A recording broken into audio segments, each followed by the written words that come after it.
সর্বশেষ টঙ্গীর ইমামের ঘটনায় দেখেন না, আল্লাহর বান্দার যখন নিখোঁজ হলো, বাস্তব ঘটনা নিয়ে আমি আলোচনায় নাই গেলাম, আল্লাহ ভালো জানেন, এক সময় অবশ্যই প্রকাশ করবেন। যখন নিখোঁজ হলো, কয়টা পত্রিকায় রিপোর্ট হয়েছিল বলেন? যখন নিখোঁজ হলো, একটা মানুষ নিখোঁজ তো হয়েছে যেভাবেই হোক, আর নিজে যাক বলেন আর মানুষ নেক যাই হোক, কিছু একটা তো হয়েছে। একটা মানুষ নিখোঁজ হলো এবং এটাকে কেন্দ্র করে একটা কোনের দিকেও আঙ্গুল তোলা হলো, কিন্তু কয়টা টিভিতে নিউজ হয়েছে, কয়টা রিপোর্টে পত্রিকায় নিউজ হয়েছে। তো যেই মাত্র অনেক সাক্ষাৎকার দিল, এগুলো আসার পরে বেশি প্রচার হয় নাই, তো পুলিশ তাকে ধরে নিয়ে গিয়ে 13টা কাট ভিডিও, 13টা কাট আছে, আপনারা ভিডিও প্লে করে দেখেন, 13টা কাট ভিডিও মিলিয়ে সেকেন্ড সেকেন্ড কয়েক সেকেন্ড করে মিলিয়ে যখন তাদের হেফাজতে থাকাকালীন, পুলিশের হেফাজতে থাকাকালীন ওইটা প্রচার করা হলো, সাংবাদিকদেরকে ডেকেও না। ওইটা হলো তো একটা কথা ছিল, সাংবাদিক সামনে, পুলিশ অপরাধীকে বসিয়েছে, সে স্বীকারোক্তি দিয়েছে, সাংবাদিকরা প্রশ্ন করেছে, প্রশ্ন করে এক একটা জেনেছে, এমন হলে তো হতো, তাও না। কিন্তু পুলিশ নিজেরা ভিডিও বানিয়ে সাংবাদিকদেরকে দিল।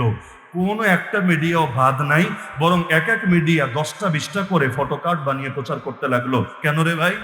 যখন নিখোঁজ হলো তোমাদের টর্চ লাইট দিয়েও খুঁজে পাওয়া গেল না, আর যখন হুজুরের একটু পচানো গেল, পুলিশ তারে চাপ দিয়ে একটা বিবৃতি আদায় করলো, তখন আর তোমাদের ঘুমই আসে না। সারাদিন একই নিউজ, একই নিউজ, এখনো পর্যন্ত এটা বন্ধ হয় নাই। তার মানে কি, ওরা যেখানে পজিটিভ কিছু পায় টর্চ লাইট দিয়েও পাবেন না, যেখানে নেগেটিভ কিছু পায় ওইখানে ওরা আর বসে থাকে না। শাপলা চত্বরে 10 লাখ মানুষ নিয়ে যান, দেখবেন পত্রিকার প্রথম পাতা দূরের কথা, শেষ পাতা দূরের কথা, মাঝের পাতারও আপনারা জায়গা দেয় না। আর নাস্তিক 10 জন দাঁড়াক, 10 জন একটা ব্যানার নিয়ে 10 জন দাঁড়াক, দেখবেন সামনে থেকে এমন ভাবে ছবি তুলবে, ওই পিছনের লোক আর দেখা যাবে না, মনে হবে কয় কোটি জানি রাস্তায় নেমে এসেছে ওদের দাবির পেছনে। বাস্তব না অবাস্তব?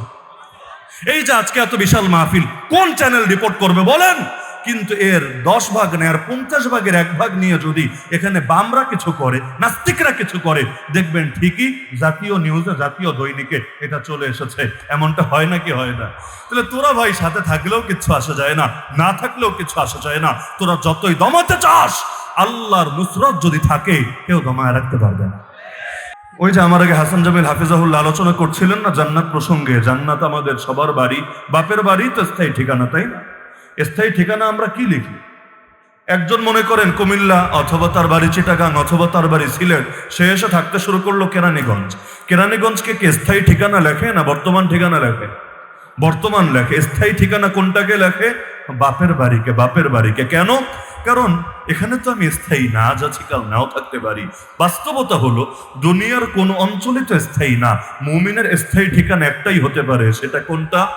বাপের বাড়িকে যেমনি ভাবে স্থায়ী ঠিকানা বলে, আমাদের সকলের বাবাকে, আমি আশা করি এখানে বানরের সন্তান টন্তান কেউ নাই, ওই মতবাদে বিশ্বাসী অন্তত আজকের মাহফিলে কেউ নাই, তাহলে আমাদের সবার বাবাকে, আব্বা আদম আলাইহিস সালামের মূল বাড়ি কোনটা?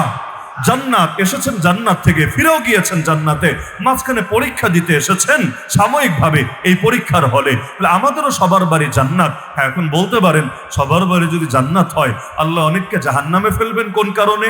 জবাব সিম্পল, ওই আগের উদাহরণের সাথে এটা সম্পর্ক আছে। কিছু মানুষ এমন আছে, এমন আকাম কুকাম করা করে, নিজের বাড়ি দূরের কথা, নিজের এলাকা দূরের কথা, নিজের থানা দূরের কথা, নিজের জেলা দূরের কথা, নিজের বিভাগেও যাওয়ার মুখ আর থাকে না। কারণ পাবলিক তারে পেলে এমন ভাবে মেহমানদারি করবে, হাড্ডি গুড্ডিও হয়তো একটা খুঁজে পাওয়া যাবে না। তো দেখা যায় সে এলাকার সন্তান, কিন্তু এলাকায় আসার মুখ হারিয়ে ফেলেছে। কেন? কুকর্মের কারণে। তা আমরাও জান্নাতের সন্তান, জান্নাত আমাদের বাড়ি, কিন্তু ওই রকম আকাম কুকাম করলে তখনও এমন হালত হয়, ওই জান্নাতে যাওয়ার মুখ আর থাকে না, জান্নাতে যাওয়ার মতো অবস্থা আর থাকে না, বরং ফেরেশতারা চাঁদে ফেলে জাহান্নামে নিয়ে এমন বানাবে, তখন আব্বা ডাকলেও আর কোনো কাজ হবে না। তো বলছিলাম, জাহেলি যুগের জাহেলি মানুষগুলো ওই যেভাবে হজ করত, মুশরিকরা নবীর দাওয়াতকে সহজ করলো কিভাবে? আল্লাহর কি আজীব কুদরত! ওদের মাথায় হঠাৎ করে এই ভৌতিক চিন্তাটা আসলো, এক কাজ করি, শোন, মুহাম্মাদের দাওয়াত যদি বাইরের লোকেরা পেয়ে যায়, তাহলে এলাকার লোকদেরকে নয়তো আমরা বোঝায়া সমঝায়া অথবা জুলুম করে করে মুসলমান হতে দিলাম না, কিন্তু বাইরে যদি তার ব্যাপক অনুসারী তৈরি হয়ে যায়, আমরা তো মুহাম্মদকে বেশি দিন দমায় রাখতে পারবো না। কারণ তখন তার বাহিরের অনুসারীরা যদি সবাই একসঙ্গে আমাদের উপর হামলে পড়ে, তখন তো আমাদের হাতে ক্ষমতাও থাকবে না, নেতৃত্বও থাকবে না, কর্তৃত্বও থাকবে না, সব যাবে মুহাম্মাদের হাতে চলে। ওদের মূল ভয়টাই ছিল কি নিয়ে জানেন? নেতৃত্ব আর কর্তৃত্ব নিয়ে। এজন্য দেখবেন হার জামানায় নবীদের প্রধান শত্রু ছিল কারা? তাদের প্রত্যেকের জামানার ক্ষমতাসীন নেতারা। বাস্তব না অবাস্তব? নবী ইব্রাহিম আলী ইসলামের প্রধান দুশ্মনের নাম কি? নমরুদ। নমরুদ কে? তার জামানার বাদশাহ। নবী মুসার প্রধান দুশ্মনের নাম কি বলেন আপনারা? ফেরাউন। ফেরাউন কে? ফেরাউন কোনো চাষা ভূষা না, ফেরাউন কোনো মেথর টেথর না, ফেরাউন কে? তার জামানার বাদশাহ। এভাবে একজন একজন নবীর ইতিহাস পড়েন, দেখবেন প্রত্যেকের জামানায় তাদেরকে সবচাইতে বেশি বাধা দিয়েছে, দুশ্মনী করেছে কারা? আপামর জনসাধারণ না, গরিব দুঃখী মানুষেরা না, বরং তারা তো ব্যাপকভাবে নবীদের অনুসারী হয়েছে। আল্লাহ নবী সাল্লাল্লাহু আলাইহি ওয়াসাল্লাম থেকে শুরু করে আগের নবীদের ইতিহাস পড়েন। নবী নূহ দাওয়াত দিলেন, তার সম্প্রদায়ের নেতারা এসে বলে, ওই বাটা তুই কি ভাবলি তোর দাওয়াত শুনে আমরা তোর দলে যোগ দিব? দেখ তোর দলে কারা আছে। তোর দলে আছে সমাজে সবচাইতে নিম্ন ক্লাসের লোকেরা। আমরা এত উন্নত শ্রেণী হয়ে আমরা তো ওদের সাথে মিলেমিশে দাঁড়াতে পারি না। আর ইসলামে তো বৈষম্য চলে না। নামাজ যখন দাঁড়াবে, এবাদত যখন দাঁড়াবে, আল্লাহর সামনে যখন দাঁড়াবে, তখন রাজা আর প্রজা, উন্নত আর অনুন্নত, গরিব আর ধনী ভাগাভাগি তো চলবে না। এক সমান হয়ে কাঁধে কাঁধ মিলিয়ে তাদেরকে দণ্ডায়মান হতে হবে। তারা বলল আমরা পারবো না। আল্লাহ নবী দাওয়াত দিলেন। মুসলমান হলো কারা? হ্যাঁ, কিছু বড় লোক ছিল, সন্দেহ নাই। ওসমানের মতো বড় লোক, আবু বকর রাদিয়াল্লাহুর মতো ব্যবসায়ী ছিলেন, সন্দেহ নাই। কিন্তু বড় অংশ কারা? এ বেলালে হাবশী, এই জাতীয় গোলাম যারা সমাজে সাধারণ মানুষ, তারা ব্যাপক হারে মুসলমান হতে লাগলো। এমনকি তাদের মনিবরা পিটায়াও তাদেরকে ইসলাম থেকে ফেরাতে পারলো না। তাহলে গরিবরা সহজে আসতে পারে, নেতারা আসতে পারে না। কারণটা কোথায়? মূল কারণ হলো নেতারা হার জামানায় নবীদেরকে বা নবীর পথের পথিকদেরকে নিজেদের ভণ্ডামির জন্য চ্যালেঞ্জ মনে করে। ভণ্ডামির জন্য চ্যালেঞ্জ কেন? এই যে বাংলাদেশে ভালো নেতা বেশি আসে না 2 নম্বর নেতা বেশি আসে? আপনাদের অভিমত কি ভালো নেতা বেশি আসে না 2 নম্বর, না 10 নম্বর, 20 নম্বর এগুলোই বেশি আসে? কেন? কেন? সব দোষ কিন্তু উপরে অন্যের কাছে দিয়ে লাভ নেই। থুথু উপরে ছুড়লে নিজের গায়ে এসেই কিন্তু পড়বে, এটাই স্বাভাবিক ব্যাপার। মানুষ দুর্নীতি দেখলে, সমস্যা দেখলে, রাস্তা ভাঙা দেখলেও সরকারের গালি দেয়। অথচ সরকারকে মঙ্গল গ্রহ থেকে এসেছে না বৃহস্পতি গ্রহ থেকে নেমে এসেছে? আর এই নেতাগুলো আমার তোমার মতো লোকেরাই বানিয়েছে। কেন বানিয়েছে? নিজেদের ভেতরে ভেজাল বলেই ভেজাল মানুষদেরকে নেতা হিসাবে তাদের পছন্দ হয়ে থাকে। চোর চায় আর একটা চোরই আসুক তার মাথার উপরে, খুনি চায় এমন কেউই আসুক যে তারে খুন করার সুযোগ দিবে, একান্ত ধরা খেলেও তাকে ছাড়ানোর ব্যবস্থা করে দিবে। দুনিয়ার সমস্ত ভণ্ডরা চায়, দর্শক বলেন, মাদক কারবারি বলেন, প্রতিটা পাপের পাপীরা চায় এমন কেউ আসুক যে তাদেরকে পাপের সুযোগ করে দিবে। কোরআন খুললে দেখবেন ইসলামী সরকারের 1 নম্বর দায়িত্ব হলো আকামুস সালাহ, ক্ষমতায় আসলে নামাজ কায়েম করতে হবে। অথচ দেখবেন এখন ইসলামী কোন দলের কোন একজন এমপি প্রার্থীও তার নির্বাচনী সভায় এই প্রতিশ্রুতি দেবে না, আমারে ভোট দাও, আমি তোমাদেরকে পিটায়া হলেও নামাজি বানায় ছাড়বো, নামাজ না পড়লে পুলিশে ধরায় দিব, যে কোনো ভাবে আইন করে হলো তোমাদেরকে নামাজি বানাবো। এমন কোন ওয়াদা শোনা যায়? আল্লাহ বললেন 1 নম্বর দায়িত্ব সরকারের 1 নম্বর দায়িত্বই বললেন নামাজ কায়েম করতে হবে। আল্লাহ এটা বলেন 1 নম্বর দায়িত্ব রাস্তা বানাতে হবে, ব্রিজ বানাতে হবে, মেট্রো রেল দিতে হবে, এই করতে হবে, সেই করতে হবে। 1 নম্বরই বললেন, ওগুলো পরে। 1 নম্বর কাজই হলো মানুষকে নামাজি বানাতে হবে। কারণ দিলে যদি আল্লাহর ভয় ঢুকানো না যায়, পুলিশ দিয়ে দেশ ঠিক করা যাবে না, আর্মি দিয়ে দেশ ঠিক করা যাবে না, হামলা মামলা দিয়ে দেশ ঠিক করা যাবে না। দিলে যদি আল্লাহর ভয় না ঢোকে, আইনের পোশাক পরেও বেআইনি কাজ করতে বিবেকে বাঁধবে না। তো এজন্য কোন রাষ্ট্রকে, কোন সমাজকে ঠিক করতে চাইলে 1 নম্বর তরিকাই হলো মানুষকে আল্লাহ ভীত বানাতে হবে। আল্লাহর ভয় যদি মানুষের দিলে ঢোকে, প্রকাশ্যে তো অপরাধ করবে না, গোপনের মধ্যেও সে করবে না। সেখানে সিসি নাই, সেখানে পুলিশ নাই, সেখানে অন্য কিছু নাই, কি হয়েছে সে চিন্তা করবে আমার আল্লাহ তো আছে, আল্লাহ তো দেখছে। সুতরাং আমাকে এই পাপ থেকে নিজেদেরকে বাঁচাতে হবে। আর আল্লাহর ভয় দিলে আসার জন্য সবচাইতে বড় একটা মাধ্যমের নাম নামাজ। আল্লাহ কোরআনে বলে নিশ্চয়ই নামাজ মানুষকে পাপ থেকে বিরত রাখে। তো এখন ধর্মীয় দলের রাজনীতি যারা করে তারা বলে না কেন ক্ষমতায় আসলে আইন করব নামাজের ব্যাপারে, নামাজ বাধ্যতামূলক, না হলে পুলিশ ধরবে, নিয়ে কাশিমপুরে রাখবে। যতদিন নামাজের শর্তে রাজি না হবা, মুচলেকা না দিবা, জামিনও পাবা না। মাগনা মাগনা ডাইল ভাতের ব্যবস্থা করা হবে, তাও একদম মাগনা না, মাঝে মাঝে মাইরও দেওয়া হবে। বেটা নামাজের সঙ্গে তোর দুশ্মনী কিসের? নিজের মুসলমান বলস আর নামাজ পড়স না, লজ্জা লাগে না তোর? এভাবে তাকে পানিশমেন্ট দিয়ে হলেও ধীরে ধীরে নামাজি বানায় ছাড়া হবে।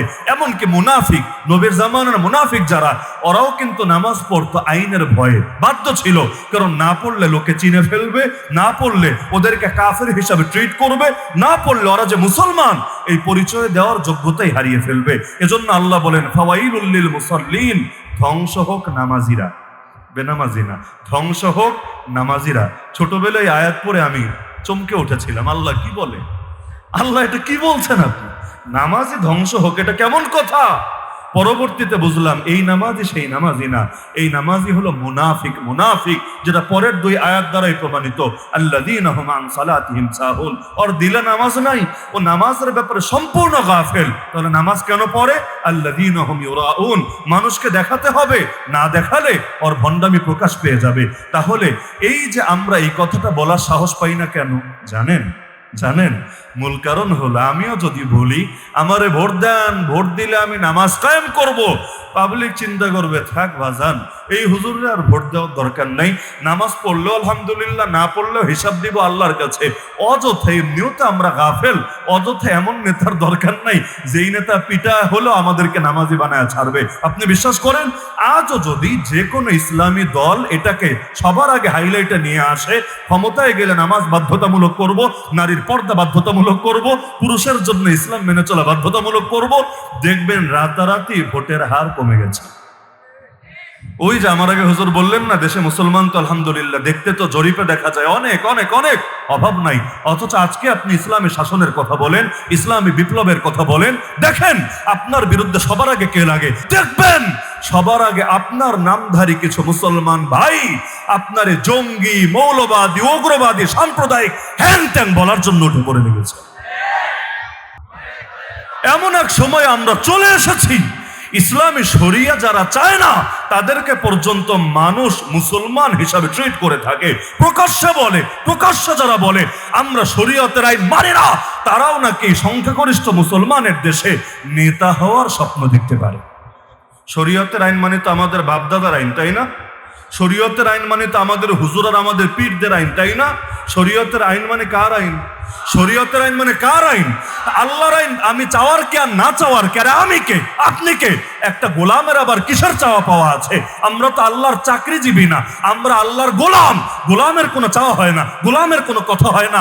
মনিবের কথাই তার কথা, মনিবের বলাই তার বলা। আমার হায়াত মনিবের হাতে, আমার মৌত মনিবের হাতে, আমার সবকিছু মনিবের হাতে। হ্যাঁ, মনিব মাঝে মাঝে ঢিল দেয়, কত বাড়াবাড়ি তুই করতে পারিস এটা দেখার জন্যে। এজন্য ফেরাউনকেও ঢিল দিয়েছে, নমরুদকেও ঢিল দিয়েছে, আবু জাহাল আবুল হাবকেও ঢিল দিয়েছে। এর মানে এটা না এদের উপর তিনি কর্তৃত্ব হারিয়ে ফেলেছেন। কর্তৃত্ব একমাত্র তার, আল্লাহু লা ইলাহা ইল্লাহু আল হাইয়ুল কাইয়ুম। কাইয়ুম একজনই হন, তিনি আল্লাহ। কাইয়ুম মানে যার হাতে সবকিছুর নিয়ন্ত্রণ, যার হাতে সবকিছুর কর্তৃত্ব। তো যিনি সর্বময় ক্ষমতার মালিক, তারটা আমি চাওয়ার কে আর না চাওয়ার কে? আরে বড় ছোটরে ধমকাতে পারে, বড় ছোটর ব্যাপারে বিভিন্ন কথা বলতে পারে, ছোট আবার বড়রে নিয়ে মূল্যায়ন করে কোন মুখে? তাহলে আল্লাহর চাইতে বড় কেউ আছে? তা আল্লাহটা আবার আমি চাওয়ার কে আর না চাওয়ার কে?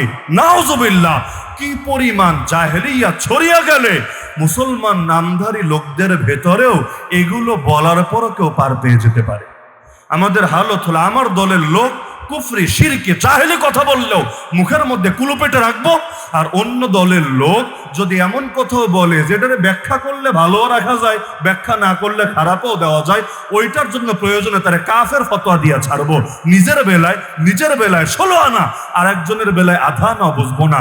এইটা যদি দলান্ধতা না হয়, দলান্ধতা কারে বলে? ইসলামে কোনো অন্ধত্ব নাই। ইসলাম অন্ধত্ব চলবে একমাত্র আল্লাহর ক্ষেত্রে, এছাড়া বাকি কোনো জায়গায় অন্ধত্বের কোনো সুযোগ নাই ইসলামের ভেতরে। নবীদের বিরুদ্ধে সবচাইতে দুশ্মনী করেছে কারা? গরিবরা, শ্রমিকরা, কৃষকরা, দিনমজুররা, খেটে খাওয়া মানুষেরা, স্থানীয় গোলামরা। তাহলে কারা? নেতারা। বলতে বিবেকে বাধার কিছু নাই। আজকেও এই বাংলাদেশে আপনি ইসলামী বিপ্লবের জন্য ডাক দেন না, দেখবেন দলে দলে এই গ্রামের মানুষেরা, সাধারণ খেটে খাওয়া মানুষেরা, গরিব শ্রমিক দিন মজুররা মাঠে নেমে এসেছে, আর নেতাগুলো এটাকে দমানোর জন্য সর্বশক্তি প্রয়োগ করতে শুরু করে দিয়েছে। বিগত আন্দোলন দেখেন, বাস্তবতা এটাই, যখন আন্দোলনের প্রয়োজন হয় গরিবদের সন্তানরা গিয়ে জান দিয়ে ফিরে আসে, আর বড় লোকরা ওই সময় তেমন অ্যাক্টিভ না থাকলেও ঘুরে ফিরে ক্ষমতাটা তাদের মধ্যেই ভাগাভাগি করে হয়ে থাকে। গরিবের কথা শোনে কে, গরিবের কথা মানে কে? না হলে বাংলাদেশে নাস্তিক কয়টা, বাংলাদেশে বামরাম কয়টা, বাংলাদেশে হিন্দুত্ববাদী কয়টা, বাংলাদেশে পশ্চিমাদের দালাল কয়টা, কিন্তু ওদের কথাই দেশ চলবে কোন দুঃখে? আমাদের অধিকাংশ মানুষের কথা আমলেই নেয় না কোন দুঃখে? আপনাদেরকে যদি জিজ্ঞেস করি, আপনারা শাসনে, আইনে, বিচারে ইসলাম চান না অন ইসলাম চান? এই প্রশ্নটা যদি আমি প্রতিটা গ্রামে গ্রামে গিয়ে করে, আপনারা কেরানীগঞ্জের মানুষ ঠিক আছে, কিন্তু আপনাদের অভিজ্ঞতার আলোকে বলেন, পুরো বাংলাদেশের 68,000 গ্রামে আমি গিয়ে যদি একই প্রশ্ন করি, হে মানুষেরা তোমরা বলো, তোমরা আইনে, শাসনে, বিধানে, সংবিধানে, বিচারে, আচারে তোমরা কি ইসলাম চাও না অন ইসলাম চাও? আপনাদের কি ধারণা অধিকাংশ মানুষ কি বলবে? অধিকাংশ মানুষ কি বলবে? এমনকি ওয়াজ লাগবে না, ওয়াজ না, ওই বাজারে বাজারে গিয়ে জিজ্ঞেস করেন, অধিকাংশ মানুষ ইসলামের কথা বলবে, কোরআনের কথা বলবে, দ্বীনের কথা বলবে। এক বাক্যে তারা বলবে, হুজুর অত কিছু বুঝি না, খালি এটা বুঝি দুনিয়ার সবাই ঠকাতে পারে, আমার আল্লাহ কখনো বান্দারে ঠকাতে পারে না। দুনিয়ার সব কিছুতে ভুল থাকতে পারে, আমার আল্লাহর কিতাবে, আমার আল্লাহর বিধানে, আমার আল্লাহর শরিয়াতে কোনো ভুল থাকার প্রশ্নই আসে না। তাহলে ওইটাই যখন আমার সামনে আছে, ভিন্নটা চাওয়ার প্রশ্নই আসে না। লেকিন আমরা এত কিছু চাওয়ার পরও এই দেশের সংবিধানে আমাদের কথা কিন্তু কখনো ঢোকে না। এখনো যে সংবিধান আছে, কি লেখা? সকল ক্ষমতার মালিক কি? আল্লাহ কোন পৃষ্ঠায় লেখা? সকল ক্ষমতার উৎস জনগণ। একমত আপনারা? একমত আপনারা? পুরা বাংলাদেশে এখন তো গণভোট গণভোট বইলা গলা ফাটাচ্ছে। আরে বেটা, এইটার উপর গণভোট কর না, যে সকল ক্ষমতার উৎস বাংলাদেশের মানুষ আল্লাহরে মানে না জনগণরে মানে, এইটার উপরে গণভোট কর না। আল্লাহর জাতে পাকের উপর ভরসা করে বলতে পারি, এই দেশে যেহেতু প্রতিটা অঞ্চলেই ঘুরি, অভিজ্ঞতার আলোকে বলতে পারি, মানুষ কোন হারে বলবে আমরা সকল ক্ষমতার উৎস আল্লাহরেই মানি। আল্লাহ থাকতে দ্বিতীয় কাউরে মানার প্রশ্নই আসে। বলবেন ক্ষমতার উৎস আল্লাহরে মানলেই কি আর জনগণকে মানলেই কি? পার্থক্য কোথায়? আরে পার্থক্য কোথায় দেখেন না, বাংলাদেশে বেশ্যাখানা খোলা আছে নাকি নাই? আল্লাহকে হালাল করেছিলেন না হারাম? আল্লাহ করলেন হারাম, তাহলে বাংলাদেশে হালাল হলো কিভাবে? লাইসেন্স দিল কিভাবে? পুলিশি নিরাপত্তা পায় কিভাবে? এমনকি আপনি আন্দোলন করতে যান, এগুলো বন্ধ করার জন্য আন্দোলন করতে যান, দেখবেন পুলিশ প্রয়োজনে আপনার বুকে গুলি চালিয়ে দিয়েছে, জঙ্গি মামলা দিয়ে জেলে ভরে রেখেছে। বাংলাদেশ তো Bangladesh, BBC, CNN, Reuters, AP পর্যন্ত আন্তর্জাতিক মিডিয়া আপনার বিরুদ্ধে লেগে গিয়েছে। আপনারে যে কোনো ভাবে দমানোর জন্য সর্বাত্মক চেষ্টা তারা চালাবে। কেন? অথচ এই যে বেশ্যাখানাগুলো আছে, এগুলোর মধ্যে মাদক চলে না, এগুলোর মধ্যে রেপ চলে না, এগুলোর মধ্যে কিডন্যাপ করে হাজার হাজার মেয়েকে পর্যন্ত চিরকালের জন্য এদেরকে বন্দি করে রাখা হয় না। এত কিছু চলে, এগুলো সাংবাদিকরা জানে না, এগুলো পুলিশরা জানে না? জানে, কিন্তু বন্ধ কেন করবে না? ওই যে ক্ষমতার মালিকই তো তারা আল্লাহ না, নিজেদের হাতে ক্ষমতা নিয়েছে, যা মনে চায় তা করতে থাকবে। এমনকি সরকাররা আমাদের খতিবদের কাছে বিভিন্ন সময় চিঠি পাঠায়, যেমন কখনো বলে হুজুর জঙ্গিবাদের বিরুদ্ধে বয়ান দেন, তো কোন জঙ্গিবাদ? ইসলামী জঙ্গিবাদের বিরুদ্ধে বয়ান দেন। এরকম জঙ্গিবাদ মানে ধর্মের নামে সন্ত্রাসে ওরা জঙ্গিবাদ বলে, তো ধর্মের নামে খালি মুসলমানই মারে, হিন্দুরা মারে না? ধর্মের নামে মুসলমানই মারে, ইহুদিরা মারে না? ধর্মের নামে মুসলমানরাই মারে, খ্রিস্টানরা মারে না? কিন্তু জীবনেও দেখবেন না ইহুদি জঙ্গি কোথাও লিখেছে, খ্রিস্টান জঙ্গি কোথাও লিখেছে, হিন্দু জঙ্গি কোথাও লিখেছে। খালি মুসলমান সাধারণ মানুষ নামাজ পড়ে, মুখে দাঁড়িয়ে আছে, গায়ে জামা আছে, তারেও জঙ্গি বলার জন্য উঠে পড়ে লেগে আছে। তো মাঝে মাঝে বলবে জঙ্গিবাদের বিরুদ্ধে বয়ান দেন, কখনো বলবে মাদক, সন্ত্রাস এবং ধর্ষণের বিরুদ্ধে বয়ান দেন। কমন কথা, এগুলো কমন ওয়াজেও এবং খতিবের মসজিদেও, যে হুজুর এগুলোর বিরুদ্ধে বয়ান দেন। আমার জীবনে আমি দেখি নাই, আপনারা কেরানীগঞ্জবাসী দেখেছেন কিনা আমি জানি না, আমার জীবনে দেখি নাই কখনো বলেছে হুজুর খালি ধর্ষণ না, জিনার বিরুদ্ধেও বয়ান দেন। ধর্ষণ ভিন্ন জিনিস, জিনা কিন্তু ভিন্ন জিনিস। ধর্ষণ মানে কি? এক পক্ষ রাজি কিন্তু আরেক পক্ষ রাজি না, যার কারণে জোরাজুরির ব্যাপার স্যাপার আছে। আর বাংলাদেশের প্রেক্ষাপটে এবং পরিবেশে সাধারণত পুরুষ শ্রেণী জোরাজুরি করে। উল্টাতে এই দেশে এখনো চালু হয় নাই, পশ্চিমা বিশ্বে মাঝে মাঝে উল্টাটার খবরও আসে। লেকিন বাংলাদেশের প্রেক্ষাপট এইটাই, পুরুষ জোরাজুরি করেছে, নারী রাজি ছিল না, এটারই তো ধর্ষণ বলে চালানোর চেষ্টা করে। আর জিনা কোনটা? এই দেশের আইনে ওই জিনা এটা হলো এমন ব্যাপার যেখানে উভয়জনই রাজি আছে, পুরুষও রাজি, নারীও রাজি। আব ক্যা করেগা কাজী? উভয়ে যখন রাজি, আব ক্যা করেগা কাজী? বাস এখন তারা যেটা করে, এটার নতুন নাম দিয়েছে লিভ টুগেদার। সুন্দর নাম, ইংলিশ নাম। ইংলিশে বললে জিনিসটা আবার ভালো হয়ে যায়। সুদ খায় বললে কেমন জানি শোনা যায়, এজন্য এখন আর বলে না সুদ খায়, এখন বলে ইন্টারেস্ট নেয়। ছেলেটা মদ খায় বললেই কেমন জানি অরুচি চলে আসে, এখন আর এগুলো বলে না, এখন বলে ড্রিঙ্কস করে, ড্রিঙ্কস। ছেলেটা হারাম সম্পর্কে আছে বললেই কেমন শোনা যায়, কারণ চোখ দিয়ে দেখলে চোখের জিনা, কান দিয়ে শুনলে কানের জিনা, মুখ দিয়ে কথা বললে মুখের জিনা, দিল দিয়ে কল্পনা করলে দিনের জিনা। যদি আসলটা নাও হয়, এগুলো কোনো না কোনো স্তরে জিনা। বলবে না ছেলে মেয়ের ভেতরে জিনার সম্পর্ক আছে, সুন্দর সুন্দর শব্দ বলবে, বলবে প্রেমে পড়েছে, ভালোবেসেছে, ক্রাশ খেয়েছে, এই সেই হাবি জাবি সুন্দর সুন্দর শব্দ বলবে। আল্লাহ নবী বলেন কিয়ামতের একটা আলামতি হলো, কিয়ামতের আগে এমন হবে মানুষ মদ তো ঠিকই খাবে, কিন্তু ইউসাম্মুনাহা বিগাইরি ইসমিহা, মদকে আর মদ বলে ডাকবে না, মদকে ভিন্ন নাম ধরে ডাকবে। ওই আলামত আমাদের সামনে প্রকাশিত হয়ে গিয়েছে। সবকিছু শব্দের মার প্যাচে বৈধতা দেওয়ার চেষ্টা চলছে। সকল ক্ষমতার মালিক আল্লাহ, অথচ ক্ষমতার মালিক মানুষকে বানিয়ে নিয়েছে, আর এইটার সুন্দর নাম দিয়েছে গণতন্ত্র। গণতন্ত্রের মূল কথাই কিন্তু এটা। গণতন্ত্র মানেই হলো সে জনগণের শাসনে বিশ্বাসী, আল্লাহর শাসনে বিশ্বাসী না। আমেরিকার গণতন্ত্র আল্লাহর শাসনে বিশ্বাসী না, ব্রিটেনের গণতন্ত্র আল্লাহর শাসনে বিশ্বাসী না, পশ্চিমাদের গণতন্ত্র আল্লাহর শাসনে বিশ্বাসী না, বাংলাদেশের গণতন্ত্র আল্লাহর শাসনে বিশ্বাসী না। এরা নিজেরাই নিজেদের শাসনে বিশ্বাসী, যেটাকে মনে হচ্ছে হালাল বানাবে, যেটাকে মনে হচ্ছে হারাম করবে। পৃথিবীতে এমন দেশও আছে ভাই বোনে বিয়ে বৈধ, জানেন না? এ বৈধ। এমন দেশও আছে পুরুষে পুরুষে, নারীতে নারীতে বিবাহ বৈধ, কেউ বাধা দিলে তাকে জেলে যেতে হবে। ওইটা বাংলাদেশেও চেষ্টা করেছিল, আলহামদুলিল্লাহ আলেমদের জন্য পারে নাই। ওই শরীফ শরীফার গল্প এগুলোর ভেতর দিয়ে বাংলাদেশেও চেষ্টা করেছিল, আলহামদুলিল্লাহ। যতদিন আপনারা জাগ্রত থাকবেন পারবে না ইনশাআল্লাহ। কোথাও মদ বৈধ, কোথাও এই বৈধ, কোথাও সেই বৈধ। কিভাবে পারে? ওই যে ক্ষমতার উৎস, ক্ষমতার মালিক নিজেরাই হয়ে গিয়েছে। এজন্য ইসলামের কালিমাই হলো লা ইলাহা, এক আল্লাহ ছাড়া দ্বিতীয় কাউকে আনুগত্যের উপযুক্ত মানি না। আনুগত্য চলবে একজনেরই, তিনি কে? মসজিদে আনুগত্য চলবে কার? সংসদে আনুগত্য চলবে কার?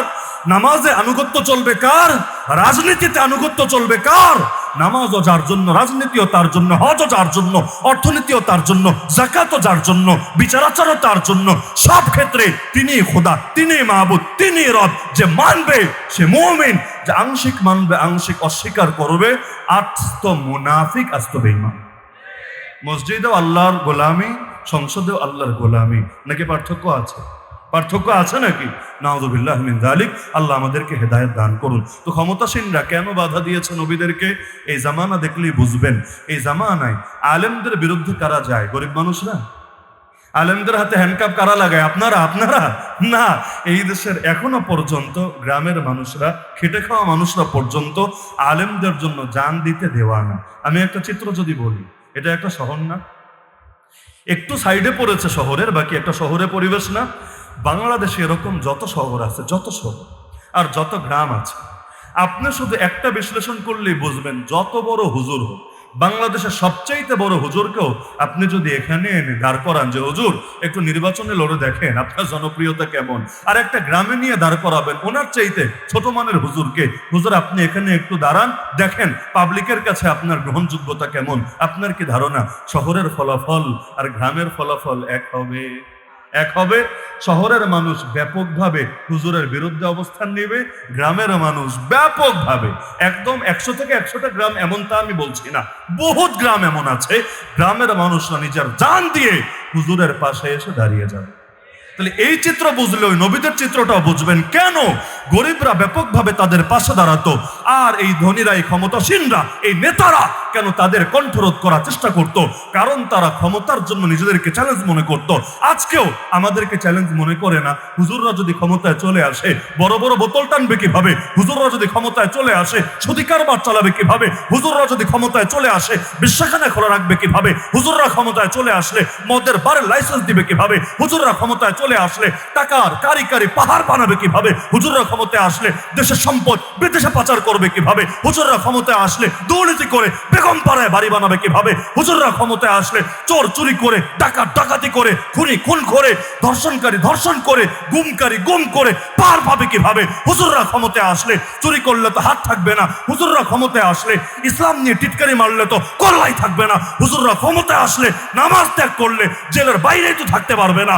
যার কারণে চিন্তা করে এই হুজুরদেরকে আর যাই হোক, মসজিদে থাক, মাদ্রাসায় থাক, মাহফিলে থাক, খানকায় থাক, ক্ষমতার দ্বারে কাছে আসতে দেওয়া যাবে না।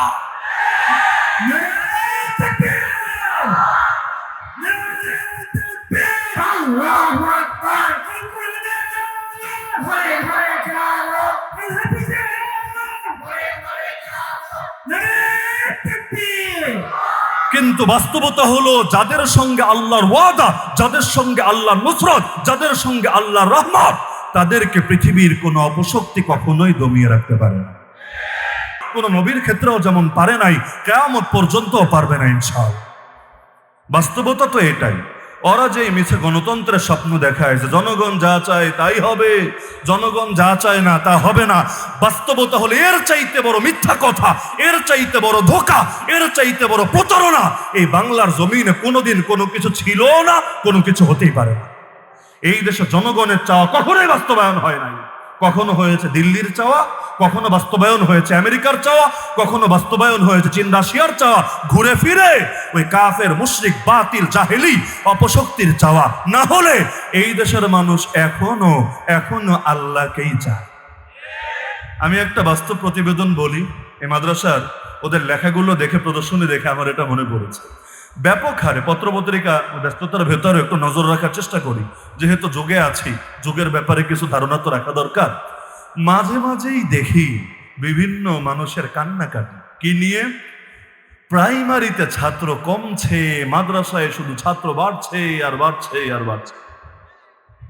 দেখেন আপনি পত্রিকায় অথবা গুগলে এখানে বসে সার্চ করেন, যদি আমার কথা সন্দেহ থাকে। ব্যাপক হারে কান্নাকাটি কিভাবে ঠিক করা যায়, কিভাবে প্রাইমারিতে ছাত্র বাড়ানো যায়, কিভাবে মাদ্রাসাগুলোকে ক্ষতিগ্রস্ত করা যায়। এজন্য বহু বছর থেকে পরিকল্পনা করে করে মাদ্রাসাকে পেছানো ষড়যন্ত্র করা হয়েছে। আপনাদের মনে থাকার কথা, এক সময় চামড়া বেচতেন কয় টাকায়, এখন চামড়া বেচেন কয় টাকায়। মাঝখানে তো চামড়ার দাম না পেয়ে মানুষ পুঁতে ফেলতো। এমনকি অনেকে বিরক্ত হয়ে খাওয়া শুরু করে দিয়েছিল। মাসালাগত ভাবে খাওয়া যেহেতু জায়েজ আছে, এগুলো নিয়ে রেসিপি অনেকে দেখালো যে এভাবে প্রসেস করে খাইতে পারো। এখন গরুরটা খাওয়া শুরু করেছে, ছাগলেরটা দিয়ে অনেকে ওই ম্যাট বসার মাদুর বানানো শুরু করে দিয়েছে। কেন? দাম নাই। অথচ আপনাদেরকে ধারণা দামটা এমনি এমনি কমেছে নাকি পরিকল্পিতভাবে কৃত্রিমভাবে কমানো হয়েছে? কেন কমানো হলো? কেন কমানো হলো? ওরাও ভালো করে জানে বাংলাদেশের মাদ্রাসাগুলো সারা বছর যত আয় তাদের হয়, এর পেছনে উল্লেখযোগ্য একদম মোটামুটি শীর্ষ কয়েকটা আয়ের মধ্যে উল্লেখযোগ্য একটা সোর্স হলো এই কোরবানির চামড়া। কোরবানির চামড়া একদিনই আলহামদুলিল্লাহ আল্লাহ এই পরিমাণ দিয়ে দেয়, যা দিয়ে কোনো কোনো মাদ্রাসা 2 মাস 4 মাস আলহামদুলিল্লাহ সুন্দরভাবে চলে যায়। কৃত্রিমভাবে এটাকে ধ্বংস করা হয়েছে যাতে করে মাদ্রাসাগুলো ক্ষতিগ্রস্ত হতে পারে। একইভাবে জাকাতকে পর্যন্ত, জাকাতও যাতে মানুষ অসচেতন হয়ে যায়, এগুলো নিয়েও বিভিন্ন প্রপাগান্ডা হচ্ছে। এমনকি এখন পত্রিকা খুললেই দেখবেন এমন এমন চিত্র দাঁড় করানো হয়, মাদ্রাসা মানে এখানে সমস্যা, মাদ্রাসা মানে এখানে পাপ, মাদ্রাসা মানে এখানে ফিতনা। এমনকি এগুলোর অনেকগুলো ঘাটাঘাটি করে আমরা বের করেছি। কিছু তো বাস্তব আছেই, হাতের 5 আঙ্গুল সমান হবে না, হওয়ার কথাও না। আর পান্তাবাদ পচলে গন্ধ হয়, বিরিয়ানি পচলেও গন্ধ হয়, কিন্তু বিরিয়ানি পচলে গন্ধটা বেশি হয়, সাদা কাপড়ে দাগ লাগলে বেশি দেখা যায়। কিন্তু এমন কিছু রিপোর্ট আমাদের কাছে আছে, ইচ্ছাকৃতভাবে কোনো শত্রুতা, কোনো হিংসা বশবর্তী হয়ে দমানোর জন্য মিছে ট্যাগ লাগিয়ে মাদ্রাসার চরিত্র, মাদ্রাসার ইমেজকে নষ্ট করার কৃত্রিম পরিকল্পনা করা হয়েছে। আর আপনারা খেয়াল করলে দেখেন, কোন হিন্দু ছেলের হাতে মেয়ে রেপ হলে পত্রিকার মায়াকান্না নাই, কোনো দুর্ঘটনা ঘটলে পত্রিকার মায়াকান্না নাই। আর খালি হুজুরদের কোনো ইস্যু বাস্তবে থাক বা না থাক, পাইলে মিডিয়াওয়ালাদের আর ঘুম নাই। বাস্তবতা হলো ইসলামের বিজয় হবেই হবে। বিশ্বাস করেন না আপনারা? ইসলামের বিজয় হবেই হবে। ওয়াদা দিয়েছেন আল্লাহ, ওয়াদা দিয়েছেন রাসূলুল্লাহ। এমনকি কোরআনে যে আছে, তিনি তার রাসূলকে পাঠিয়েছেন যাতে সেই রাসূল ইসলামকে দুনিয়ার সকল দ্বীনের উপর বিজয়ী করতে পারেন। কোন সাহাবীর তাফসীর হলো এটা হবে কিয়ামতের আগ দিয়ে, হয় নাই এখন। কোন সাহাবীর তাফসীরও আছে এটা হবে কিয়ামতের আগ দিয়ে। আর নবী বলেন এমন একটা সময় আসবে পৃথিবীতে একটা ঘরও বাকি থাকবে না, শহরে বা গ্রামে, যেখানে আমার আল্লাহ ইসলামকে নিয়ে প্রবেশ করাবে না। সুতরাং নির্বাচন নিয়ে যতই ম্যানিপুলেট করো, সুতরাং গণতন্ত্রের ভুয়া তুলে যতই দমা রাখার চেষ্টা করো, বাস্তবতা হলো আল্লাহ যেদিন ফয়সালা করবেন, ইসলামের বিজয়কে কেউ দমা রাখতে পারবে না। আর আল্লাহ যে কি দিয়ে কি করেন এটা মানুষের বুঝে আসে, আসলে বুঝে আসে না। পাগলিটা যদি বুঝতো, এক রাজাকার শব্দের কি ঠেলা। দুনিয়াতে গালির কি ভাই আকাল পড়েছে, কত গালি তো আছে। এমনকি গালি যদি ওর ভান্ডারে ফুরায় যেত, প্রয়োজনে ভাড়া করতো, পোলাবন্ডে ডাইকা কয়টা গালি শিখা নিত। এই জামানায় তো গালির অভাব নাই, গালির বাম্পার ফলন হয়। নতুন একটা গালি শিখা সেইটা মার্কেটে সে আমদানি করার চেষ্টা করত। কিন্তু বোঝে নাই যে এক রাজাকার শব্দই তার গদিরে এমন ভাবে উল্টে দিতে পারে। বাস্তবতা হলো আল্লাহ ওর জবান থেকে এটারে বের করেছে ওরে চূড়ান্ত ভাবে ধ্বংস করার নিমিত্তে। মানুষ যখন মনে করে অসম্ভব, আর কোনো আশা নাই, বাস্তবতাকে জানেন, গত বছর আগস্ট মাস রাখেন, জুলাই মাসেও বাংলাদেশের উল্লেখযোগ্য একজন ব্যক্তি, নাম বললে এখানে এমন কেউ নেই চিনবেন না, একদিন এক রেস্টুরেন্টে আমার সাথে দেখা, বড় রেস্টুরেন্ট, কথা প্রসঙ্গে আমি বললাম, আচ্ছা আপনারাও তো রাজনৈতিক অ্যাক্টিভিটিস করছেন, কোনো আশা টাশা দেখেন নাকি 2-4 বছরে বা 5-10 বছরে কোনো পরিবর্তনের আশা টাশা দেখেন? আমাকে বলল হুজুর দিলের কথা বলি, 2040 সাল পর্যন্ত আর কথাই মুখে আইবেন না। আমি বললাম যদি মইরা যায় এর আগে, আজরাইলের সাথে তো আর কন্টাক্ট নাই, যদি আইসা যান নিয়ে যায়। বললো হুজুর এমন সেট আপ আছে, 3 স্তরের সেট আপ আছে, ও মরলেও সমস্যা নাই, ও মরার পরও যারা আসবে ওরাও মরলে সমস্যা নাই, অন্তত 3 প্রজন্ম এই ধাক্কায় চলতে থাকবে। কবের কথা? যেই মাসে পতন তার আগের মাসেরও কথা। এমনকি আগস্ট মাস যখন শুরু হয়েছে তখন অধিকাংশের বিশ্বাস হয় নাই, ভেবেছে আন্দোলন চলছে, একটা শিক্ষা দিতে হবে, কিছু একটা করতে হবে। কিন্তু এভাবে যে রাতারাতি পালিয়ে যাবে এমনটা কিন্তু কল্পনা করে নাই। সর্বশেষ 4 আগস্ট, একদিন আগের কথা, বিকালে একটা সংবাদ সম্মেলন হলো। ব্রাহ্মণবাড়িয়ার এক এমপি ছিল, অনেকে নামে চেনার কথা, নাম আর নেই, নাম এখানে বিষয় না, আলেমদের উপর অনেক বেশি জুলুম করেছিল। এই বেচারা একটা সংবাদ সম্মেলন ডেকেছে সাংবাদিকদের এনে, এবং সেখানে গর্বের সাথে বুক ফুলিয়ে অনেক কথাবার্তা বলেছে। তো রেস্টুরেন্ট থেকে খাবার নিয়ে সাংবাদিকদেরকে খাইয়েছে। রেস্টুরেন্ট ম্যানেজার নিজে আমাকে শুনিয়েছেন একদিন কথা প্রসঙ্গে, এখন নাই, ওই ম্যানেজার সাহেব চেঞ্জ হয়েছেন, কথা প্রসঙ্গে শোনালেন যে হুজুর যেদিন এটা ঘটনা ঘটলো, বিকালে সংবাদ সম্মেলন হলো, সন্ধ্যার দিকে আমি লোক পাঠিয়ে দিলাম যে স্যার বিল দেন, বিল, টাকা বাকি রেখেন না, তাড়াতাড়ি বিলটা দিয়ে দেন। তা আমাকে বললো আজকে তো অফিস টাইম শেষ, সরকারি তো আবার বিল টিলের বহুত ব্যাপার স্যাপার আছে, অনেক টেবিল অনেক দরবার ঘুরে আসা লাগে। তা আমাকে বলে পাঠালো আজকে থাক, আজকে তো অফিস আওয়ার শেষ, কালকে ফার্স্ট টাইম দিয়ে দিব। তা আমি তখন, ম্যানেজার বলছে যে আমার তখন খটকা লাগলো যে কালকে কি আসলেই পরে পাবো, আসলেই কি থাকবে, কি না কি কখন হয়ে যায় এটা কি বলা যায়? আমি বারবার খবর পাঠালাম, না স্যার আমি খুব বিপদে আছি, আমার হিসাব বুঝাই দিতে হবে, আমার এটা ক্লোজ করতে হবে, আপনি যেমনে পারেন পকেটের পয়সা দিয়ে হোক, কারো থেকে নিয়ে হোক, আপনি বিলটা পে করেন, এরপর কালকে আপনি অফিস আওয়ার হলে আপনি এটা ওইখানে মিটমাট করে নিয়েন। এক পর্যায়ে বলে আমি চাপ দিয়ে হুজুর ওই যে আদায় করলাম, আল্লাহ আমার সহজ করেছে, বলে পরের দিন আর একটারও ম্যানকে ভাই খুঁজে পাই নাই, না হলে এই টাকা হিসাব বুঝাতে তখন তা আমার নিজের গ্যাপ পূরণ করা লাগতো। তা আল্লাহ বহুত বাঁচিয়ে দিয়েছে।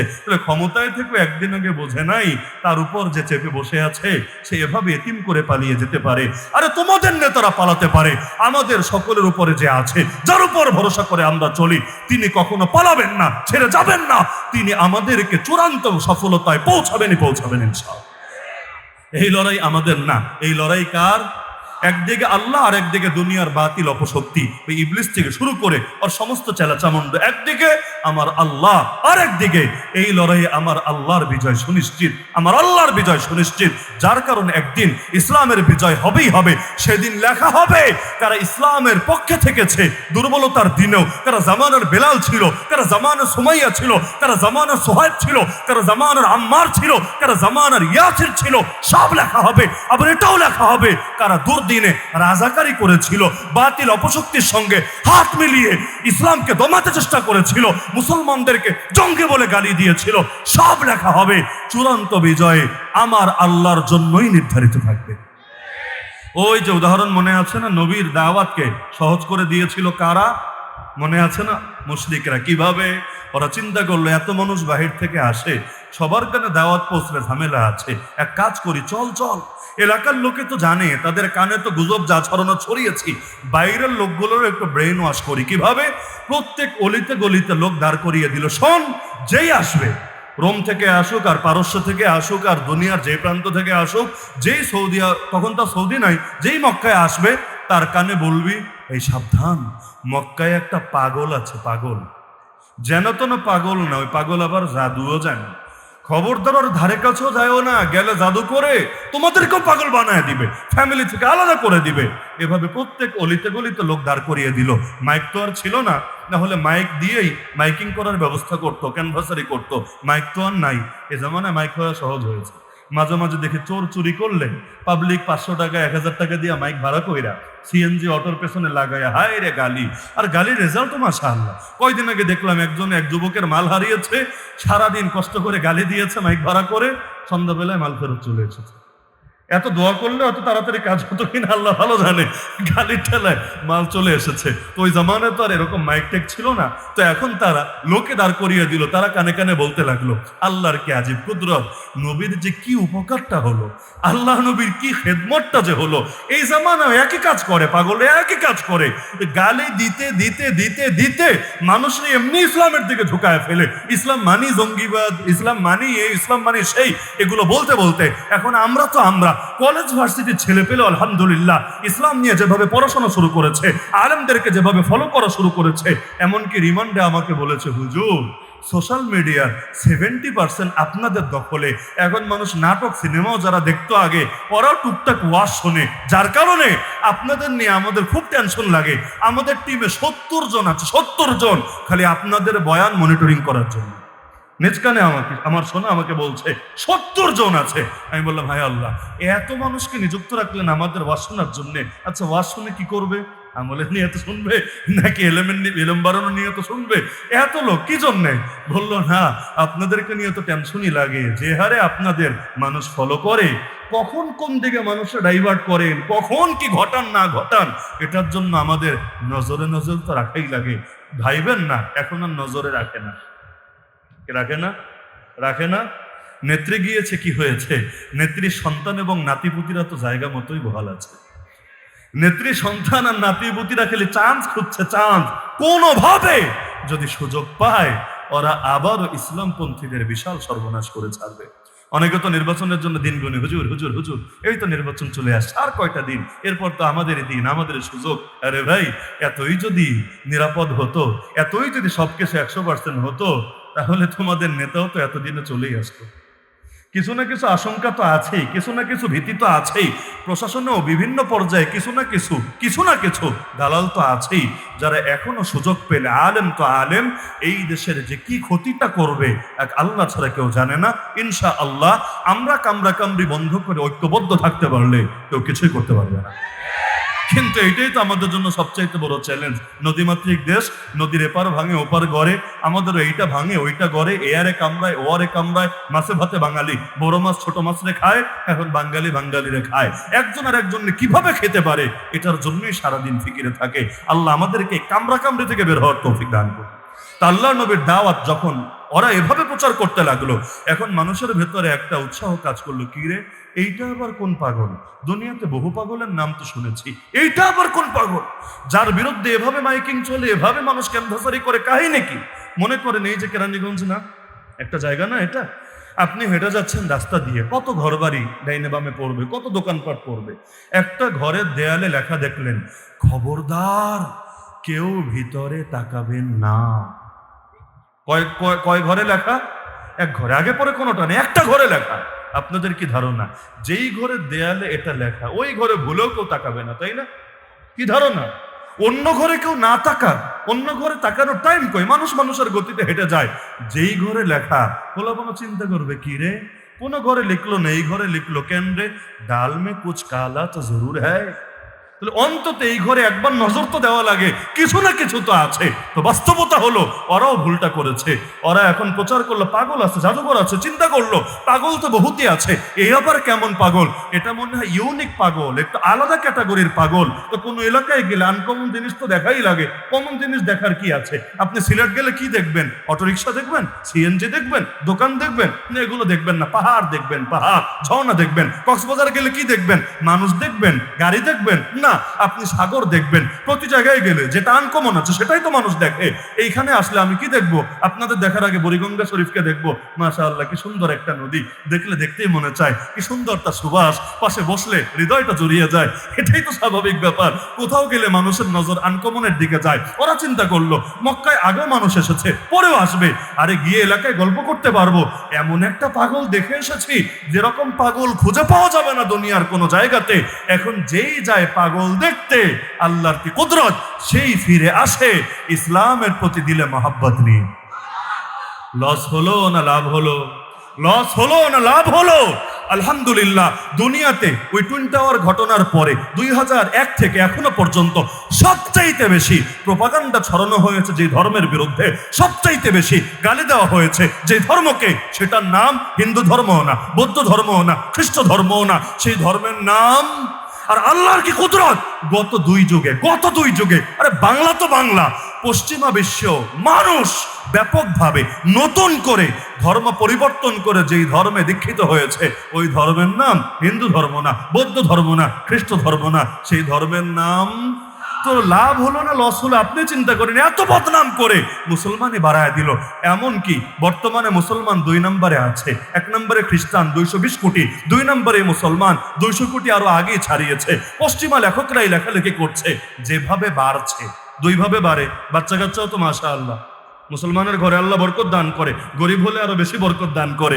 এখন বাচ্চা কাচ্চাও হচ্ছে, এরাও মুসলমান, আর দাওয়াতের বরকতেও অনেকে তৈরি হচ্ছে মুসলমান। ওরাই বলছে যেভাবে বাড়ছে আগামী কিছুকালের ভেতরে খ্রিস্টানদেরকেও পেছনে ফেলে চ্যাম্পিয়ন হয়ে যাবে মুসলমান। তো লাভ হলো না লস হলো? এভাবে বাংলার জমিনও যত দমাতে চাইবে, ইসলামের বিরুদ্ধে যত ষড়যন্ত্র করবে, যত গালি দিবে, যত হামলা করবে, যত মামলা করবে, যত গুম করবে, যত ক্রস ফায়ার দিবে, যত জেল ভরবে, ইনশাআল্লাহ ইসলাম দমবে না, ইসলাম থামবে না, মুসলমানের কোনো ক্ষতি হবে না, আলেম ওলামার মুখে তারা রাখবে না, বরং ওদের ষড়যন্ত্র যত বাড়বে, আল্লাহর জমিনে ইসলামের বিজয় তত সহজ হবে ইনশাআল্লাহ।